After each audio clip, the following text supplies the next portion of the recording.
Here we have chapter number 7 presentation of data. हमने data के बारे में देखा किस तरीके के कितने डिफरेंट तरीके के डेटा होते हैं, डेटा के बारे में इन डिटेल हमने देखा। अब इसको प्रेजेंटेशन कैसे करना है वो इस चैप्टर में हमारे पास दिया गया है, ठीक है। So let us see, in the previous lesson we have learned about the methods of organizing and considering data in the form of arrays and frequency distribution. It is the first step towards the analysis of data. Another step in this direction is presentation of data to highlight and compare significant statistical facts. Statistical data can be systematically organized and presented in the form of table, graphs and charts. इसको एक systematic way में, statistical data जो भी होता है इसको systematic way में इसको ऑर्गेनाइज कर सकते हैं and present in the form of tables, graphs and charts.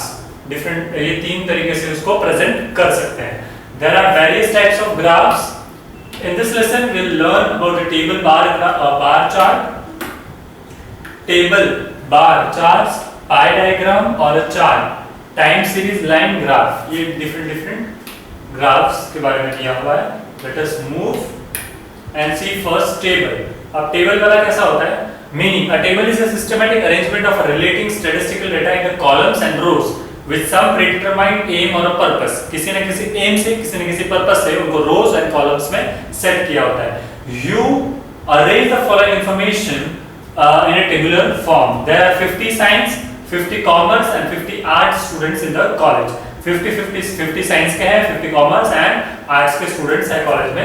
The number of students from poor families in the same for each course and the total is 30.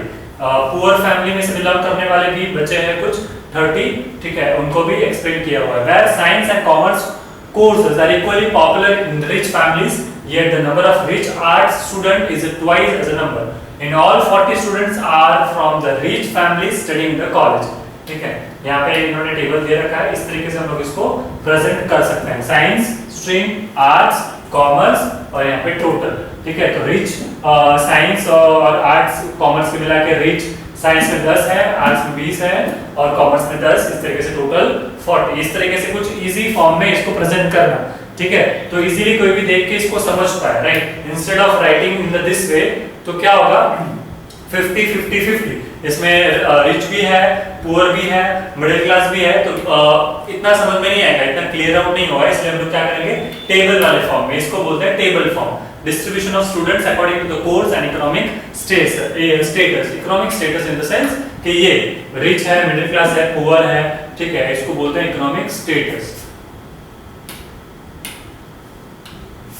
If you want इसको भी highlight कर देते हैं, like rich, middle class and poor. A purpose. The purpose of table is to simplify presentation of related data and make comparison easy.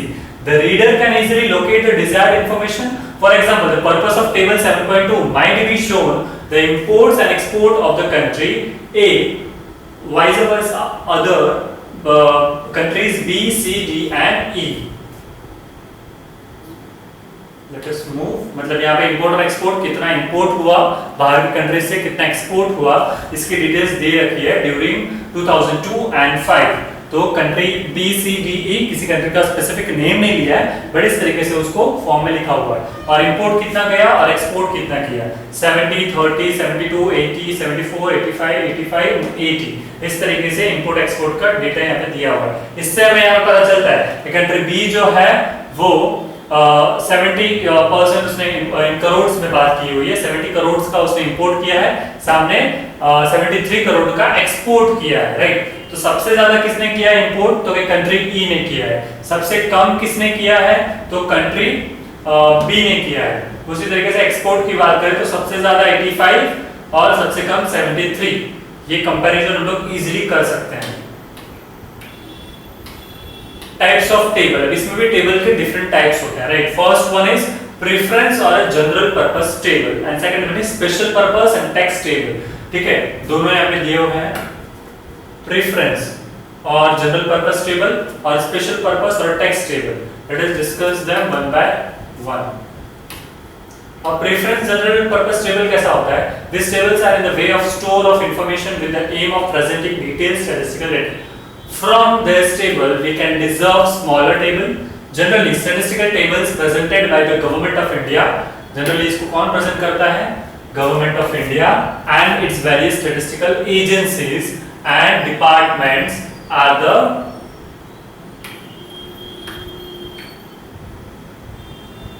reference and general purpose tables. ये generally इसको use करते हैं small table, उसको easily बड़ी-बड़ी details को present करने के लिए. Special purpose और test tables कैसे होते हैं? These tables are smaller and can be obtained from a reference table. They aim to analyze a particular aspect so that we are able to bring out a specific point of answer or a specific question. इसका यहाँ पे example दिया होगा. Parts or a table. Parts of a table vary from table to table depending upon the nature of data and purpose of table. Different parts किसके basis पे बनते हैं? जैसा डेटा हमारे पास अवेलेबल हो उस हिसाब से हम लोग डिफरेंट पार्ट्स हम लोग प्रेजेंट करते हैं कि सामने वाला पर्सन जो देख रहा है वो इजीली इसको समझ पाए, राइट? जैसे कि फॉर एग्जांपल हमने यहाँ पे देखा दिस टेबल, राइट, कि इसमें इजीली पता चल रहा है कि ये हमने अगर सिर्फ ये ना बनाया होता और सिर्फ ये तीनों चीजें बनाई होती तो भी ये कंफ्यूजन होता, राइट? तो भी हमें सही से पता नहीं चलता. या फिर ये चीजें ये चीज होती और ये चीजें भी नहीं होती तो भी इतना क्लियर आउट पता नहीं चलता, राइट? कंफ्यूजन होता. इसके वजह से ये सारे टेबल जिस रिक्वायरमेंट के हिसाब से इन्होंने बनाए हुए हैं. फॉर एग्जांपल ये है कंट्री, ये कंट्री नहीं होता और ये सिर्फ इंपोर्ट एक्सपोर्ट होता तो पता नहीं चलता किसने कितना इंपोर्ट किया, किसने कितना एक्सपोर्ट किया, राइट? इंपोर्ट एक्सपोर्ट नहीं होता, सिर्फ ये दोनों चीजें होती तो भी क्लियर आउट नहीं होता. ठीक है, इसलिए जितनी रिक्वायर्ड डिटेल्स को प्रेजेंट करने के लिए रिक्वायर्ड डेटा बनाना जरूरी है. Table number, if more than one table has been used or presented at a one place, it is always better to give them numbers. एक से ज्यादा टेबल्स दिए हो तो उसको नंबर देना जरूरी है, right? It makes further reference to them easy. This number is always indicate it in the top. For example, table 7.1, table 7.2. इस तरीके से इसको नाम दिए जाए तो बेटर रहता है. बहुत सारे टेबल्स जो प्रेजेंट कर रहे हैं हम किसी डेटा के लिए तो क्या हो उसको एक नंबर भी दे दिया जाए जिसकी वजह से सामने वाला जो पर्सन है उसे समझ पाए इजीली. जब वो एक्सप्लेन कर रहा हो तो उसके लिए भी ये इजी रहे. लाइक अगर हमें कोई कहता है 7.1, व्हाट वी विल डू, अगर हम लोग 7.6 पे हैं तो हम लोग ये सारा मूव छोड़ते हुए किसी की तरफ ध्यान न देते हुए 7.2 जब तक 7.1 नहीं आता तब तक हम लोग उसकी तरफ बढ़ते रहें, राइट? ये 7.2 है, इसका कुछ काम नहीं है तो डायरेक्टली हम लोग ढूंढ सकते हैं. So it is easy to search. Second one is title. Title is to the table what heading is to be to an essay. It appears at top of the table and gives idea about what is contained in the main body of the table. The title should be brief and to the point. It is better if the title is presented in the bold letters or capital letters. What is the title of table 7.2? ठीक है, 7.2 का title देखे तो क्या title है 7.2 का? सो ये इसको बोलते हैं title. This is known as title. इसको हम टाइटल बोल सकते हैं. ठीक है, ये है टाइटल. इस टाइटल इसको देखने के बाद पता चलता है कि ये डेटा है किस चीज के बारे में डेटा दिया हुआ है. यहाँ पे बताया import and export of a country A during the year 2002 and 2002 to 5 और वो भी ब्रैकेट में दिया है करोड़. मतलब हमें पता चला कि ये करोड़ की बात चल रही है, राइट? हम लोग यहाँ पे कुछ भी इमेजिन नहीं कर सकते कि लैक्स में होगा या फिर ऐसा एग्जैक्टली उन्होंने दे दिया है कि करोड़ में है. नहीं दिया होता तो थोड़ा कंफ्यूजन होता. ठीक है,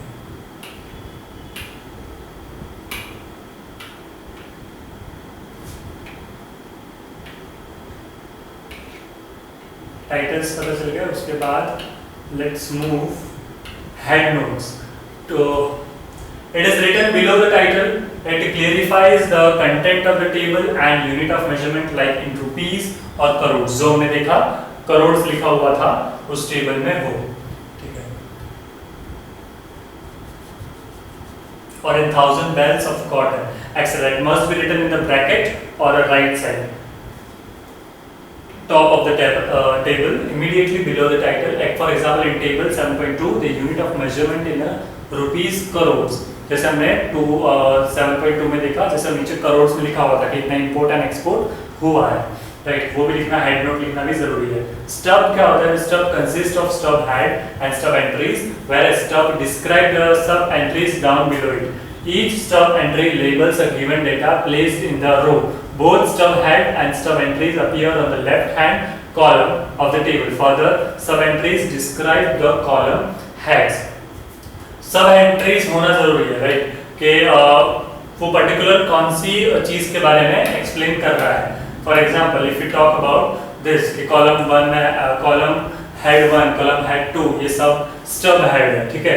यहाँ पे जो चीजें लिखेंगे 1 2 3, तो उससे पता चलेगा कि ये 1 के बारे में चल रहा है, ये 2 के बारे में चल रहा है, ये सारे नाम, ये किस चीज के बारे में नीचे डेटा है, तो स्टब हेड होना भी जरूरी है।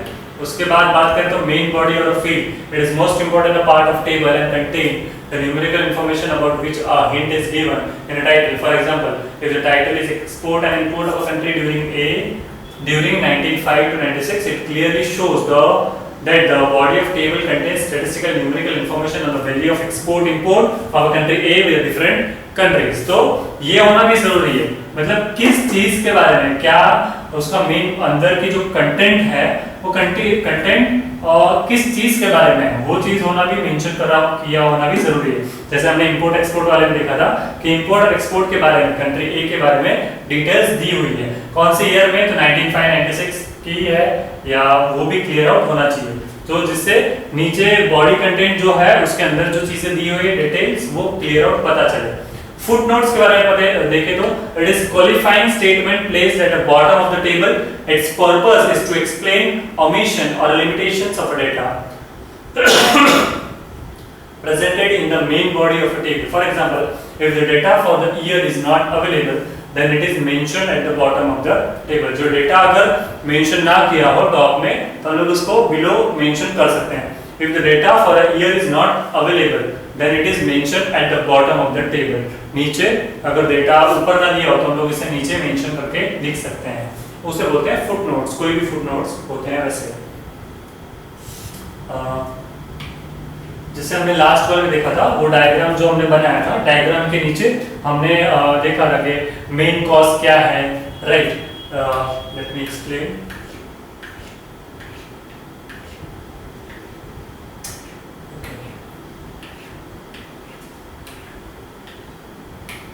इसमें तो अवेलेबल नहीं है, बट समटाइम्स वो नीचे मेंशन किया हुआ होता है कि भाई नोट्स के रिगार्डिंग इसके है, रिगार्डिंग इंपोर्ट के रिलेटेड है, रिगार्डिंग एक्सपोर्ट के रिलेटेड है, तो जो भी डेटा हो वो नीचे नोट में हम लोग नीचे लिख सकते हैं, right. So it will be helpful for the reader कि उसको समझ में आएगा सोर्स ऑफ डेटा कि कहाँ से इसको लिया हुआ है, और फुट नोट्स के कुछ नोट इससे रिलेटेड लिखनी हो तो हम लोग यहाँ पे लिख सकते हैं। मेन बॉडी ऑफ टेबल, ठीक है, इसको आप देखेंगे तो इससे आपको क्लियर आउट पता चल जाएगा, ठीक है। सब कॉलम होते हैं, हेड कॉलम बोलते हैं इसको सब कॉलम बोलते हैं, right.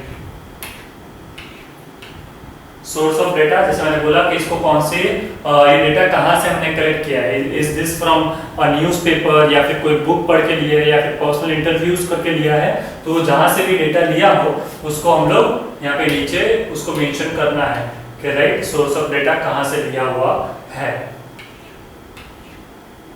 So this is all about table के बारे में, डिफरेंट टेबल्स और टेबल्स के अंदर आने वाली चीजें।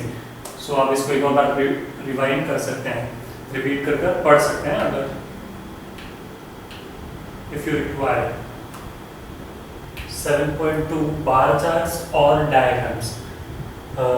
Meaning a bar can be defined as a thick line often made thicker to draw attention of a reader. सामने वाला देखने वाले का अटेंशन एकदम उसके तरफ जाए, मतलब ध्यान से वो देख पाए, उसको क्लियरली समझ पाए, इसलिए एक thick line. The highest of this bar shows that the quantity of the variable we want to present. It is also called one-dimensional diagram because only height of the bar is important and its base or weight is not taken into account. To make them look more beautiful, bars are either colored or shaded in a different way. उसको color या different way में shade कर सकते हैं कि वो थोड़े clearly दिखे या फिर highlight हो, right? Types of bars, there are two types of bars, simple and component. दो तरीके के बार होते हैं। Let us know simple bar charts can be single bar chart और मल्टीपल बार चार्ट। एक सिंगल बार चार्ट होता है, एक मल्टीपल होता है, दो तरीके से होता है मल्टीपल बार चार्ट। फिर सिंगल बार चार्ट में क्या होता है, we can either have vertical bars और horizontal bars. Normally vertical bars are often used, ज्यादातर वर्टिकल बार्स ज्यादा यूज होते हैं। Let us now explain how diagram can be prepared from the given data. जो भी हमारे पास डेटा हो उसको किस तरीके से प्रिपेयर्ड बनाया जा सकता है सिंपल बार डायग्राम में। So this is known as bar diagram, ठीक है, bar graph. So state A, B and C number of cars 8,000, 10,000 and 4,000.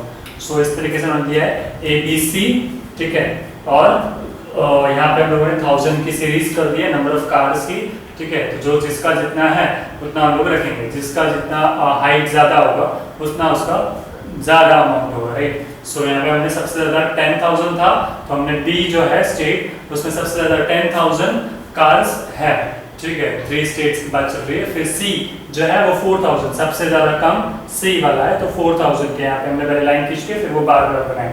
यहाँ पे 10,000 लाइन खींच के वो सबसे बड़ा बनाया, फिर 8,000 की वहाँ पे लाइन खींच कर फिर वो सबसे बड़ा, सबसे मीडियम वाला, राइट। इस तरीके से बार ग्राफ होते हैं। In the case of vertical bars, states are represented on x-axis and numbers of cars are on the y-axis as per the data given in the table 7.4. 7.4 जो है वो data इसके basis पर है, ठीक है। Rectangle with the same base is raised according to the value of variable. Here the number of cars registered. For example, rectangle representation state A is raised up to 8,000 for a state, B up to 10,000 and state C up to 4,000. 7.1 में इन्होंने दिखाया हुआ है कि ये वाला 7.1 में इन्होंने इस चीज को एक्सप्लेन किए करके दिखाया हुआ है किस तरीके से वो हमने 4,000 फिर 10,000 और 8,000 को रिप्रेजेंट किया। अब हॉरिजॉन्टल की बात करें तो वर्टिकल हमने देखा, अब हॉरिजॉन्टल भी होता है उसी तरीके से।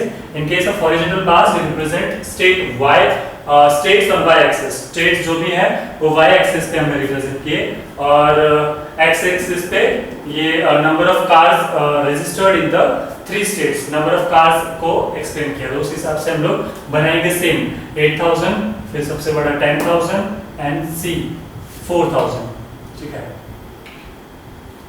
फिर मल्टी बार चार्ट्स भी होते हैं। Let us move to multi bar charts. इसको बोलते हैं मल्टी बार चार्ट्स, जिसमें एक के साथ दूसरी चीज को भी एक्सप्लेन किया हुआ होता है, ठीक है। एक नहीं पर 2 डेटा एक साथ में एक्सप्लेन किए होते हैं। इंपोर्ट एक्सपोर्ट का है तो इन ईयर 2009-10 में इंपोर्ट एक्सपोर्ट इतना हुआ, लाइक इंपोर्ट जो है व्हाइट कलर में एक्सप्लेन किया और एक्सपोर्ट जो है ब्लैक कलर में। तो इंपोर्ट कितना हुआ 2009-10 में, तो के not full 3,000 but 29 something, right, और इसमें 28 समथिंग इंपोर्ट एक्सपोर्ट। यहाँ पे देखते हैं हम लोग, हाँ, मतलब इंपोर्ट और एक्सपोर्ट दिया है 2,955 एंड 2,523, ठीक है। इस तरीके से हम लोग यहाँ पे एक्सप्लेन किया हुआ है, 2 डेटा एक साथ में रिप्रेजेंट किया है import and export in the crores यहाँ पे दिया है, और यहाँ पे इंपोर्ट एक्सपोर्ट का ईयर दे रखा है, तो इसको बोलते हैं मल्टी बार। यहाँ पे भी है डिवीजन 1, 1, 2, 3 डिविजन्स का मल्टी बार चार्ट्स दे रखा है कि हमसे बच्चों ने कितने फर्स्ट डिवीजन में है, सेकंड डिवीजन में कितने आए हैं, 2010, 11, 12 के हिसाब से ये पूरा मल्टी बार चार्ट दिया हुआ है। इसे एक बार देख सकते हैं। कंपोनेंट बार चार्ट भी यहाँ पे दिया हुआ है, ठीक है। इस तरीके से मतलब डिफरेंट पार्ट्स में डिवाइड कर दिया। एक ही उसकी बात चल रही है, नंबर ऑफ स्टूडेंट्स दिए हुए हैं और ABC arts, science and commerce तीनों फील्ड के बच्चों का यहाँ पे रिजल्ट दे रखा है, ठीक है। Number of student appearing in the examination, कितने बच्चे एग्जाम में अपीयर करने वाले हैं। स्ट्रीम्स दे रखी है हमारे पास, university A, B and C दे रखी है। आर्ट्स के बच्चे यूनिवर्सिटी A के, तो A के इतने बच्चे हैं, लाइक आर्ट्स के ये वाला जो पार्ट है आर्ट्स का है, साइंस का व्हाइट वाला पोर्शन है, कॉमर्स का उससे ऊपर वाला, और सबसे डार्क का लॉ वाला।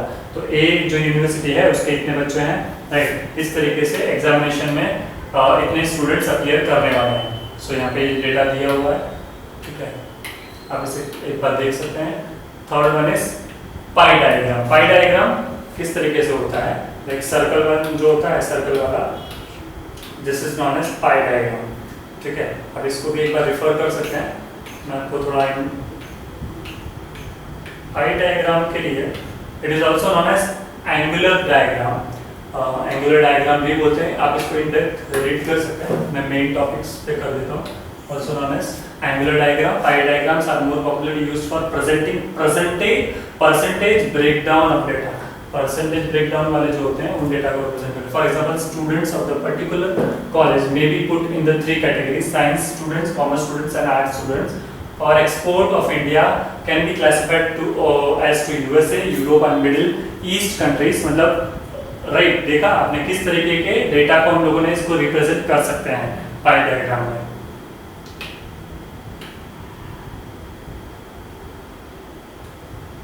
Find the value of each category or a component or a group or as percentage total number of categories.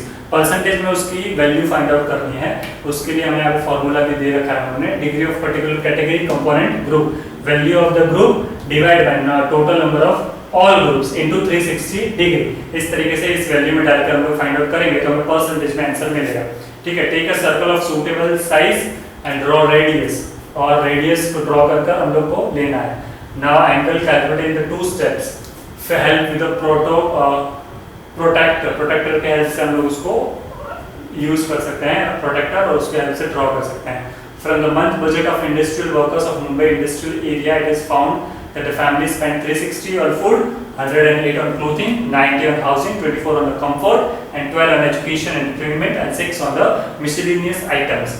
Construct a pie diagram. Pie diagram बनाने के लिए उन्होंने यहाँ पे सारी आइटम्स दे रखी है। फूड पे इतना एक्सपेंस करते हैं तो 360 अपॉन 100 अपॉन 600 इंटू 100, तो उसका आंसर आएगा 60। उस हिसाब से उन्होंने 60 डिवाइड बाय 100 किया इंटू 360 डिग्री डाला, वो फॉर्मूला उन्होंने यहाँ पे अप्लाई किया परसेंटेज में लाने के लिए। फिर यहाँ पे डिग्री वाला फाइंड आउट किया, इसके बेसिस पे हम लोग यहाँ पे ड्रॉ कर रहे हैं। लाइक 2%, 15%, 1 मिसलेनियस एक्सपेंस इतना, क्लोथिंग पे 18% जा रहा है, 4% जा रहा है कंफर्ट पे। ठीक है, यहाँ पे है ये इसका इस तरीके से उन्होंने फाइंड आउट किया हुआ है। टोटल 600, फिर यहाँ पे 100 और यहाँ पे 360 डिग्री, इसके हिसाब से हम लोगों ने यहाँ पे फाइंड आउट किया। अब इसको एक बार रेफर करेंगे तो आपको क्लियर आउट पता चल जाएगा। टाइम सीरीज लाइन ग्राफ भी है यहाँ पे। Statistical data can also be presented in the form of line graph. Line graph में भी प्रेजेंट करते हैं। Line graph records the relationship between two variables. Line graph में लिखा होगा तो दो variables, दो integers के बीच का रिलेशन भी बता देगा। In one of the two variables is a time in a days, weeks, month और year. Time, date और month, year भी होते हैं। Time की बात करें तो years, weeks में दिया होता है, months में दिया होता है, years we get a time series line graph. For example, let us draw a line graph on the basis of following data.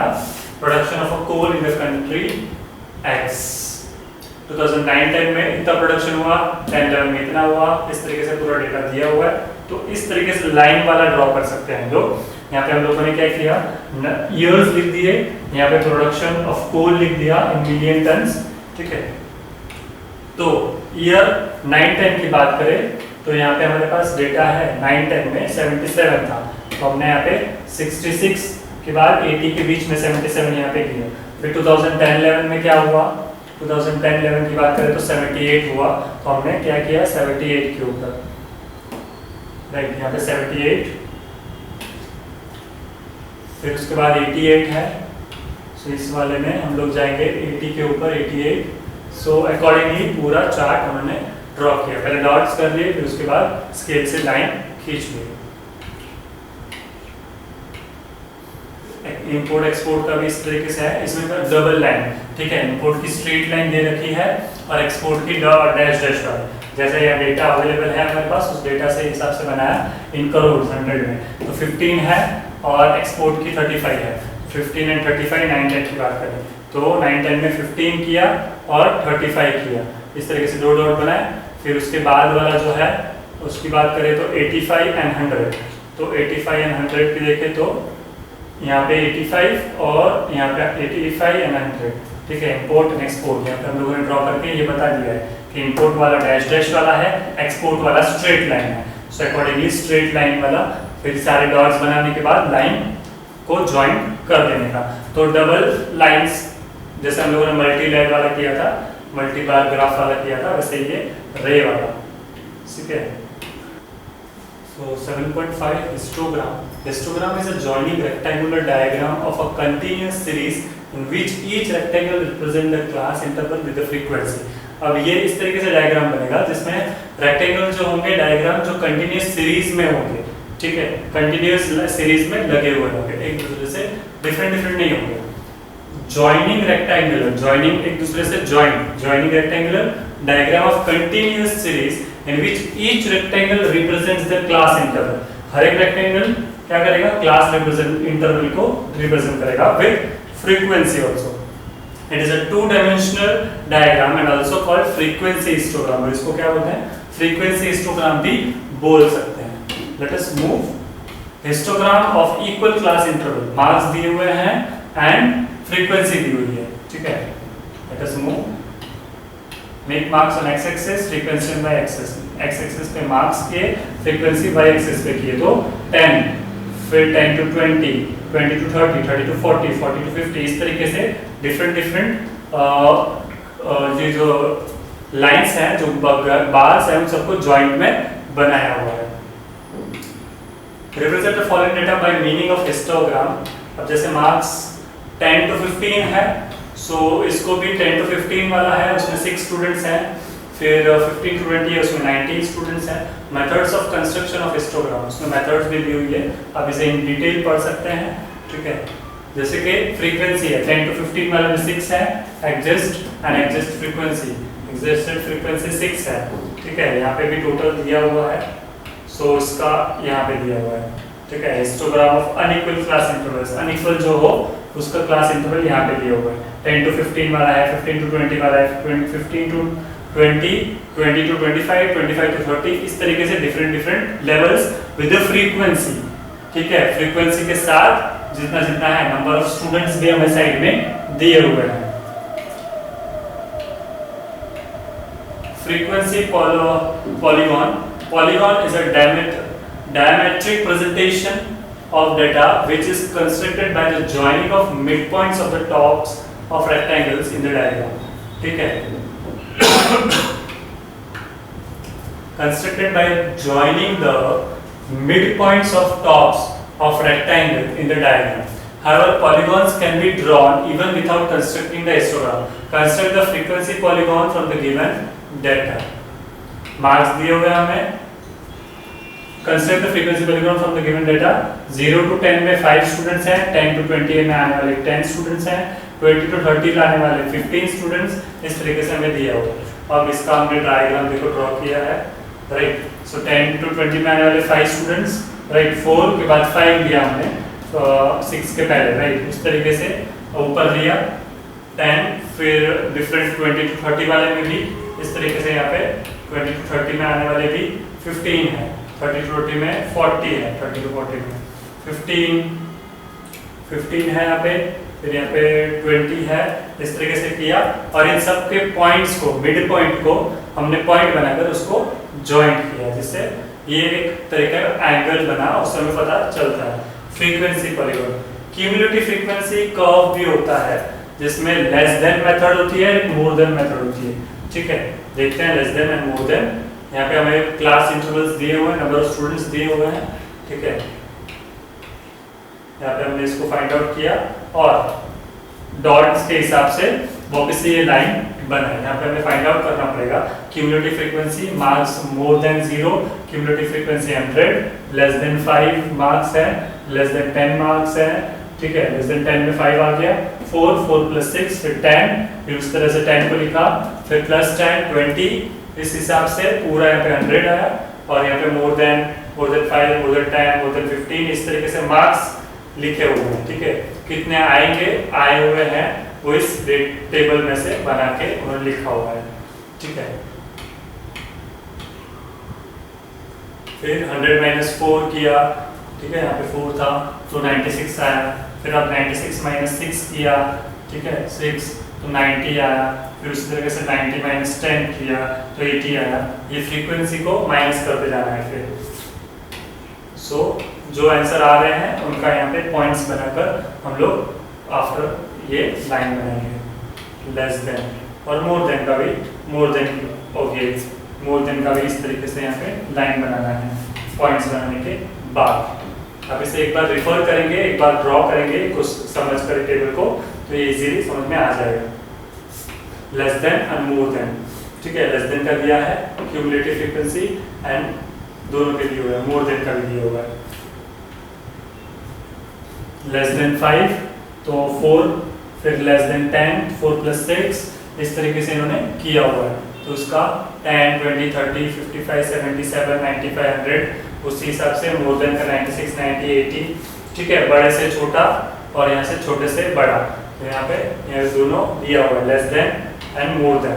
तो आप एक बार इसे ड्रॉ करेंगे तो आपको क्लियर हो पता चल जाएगा।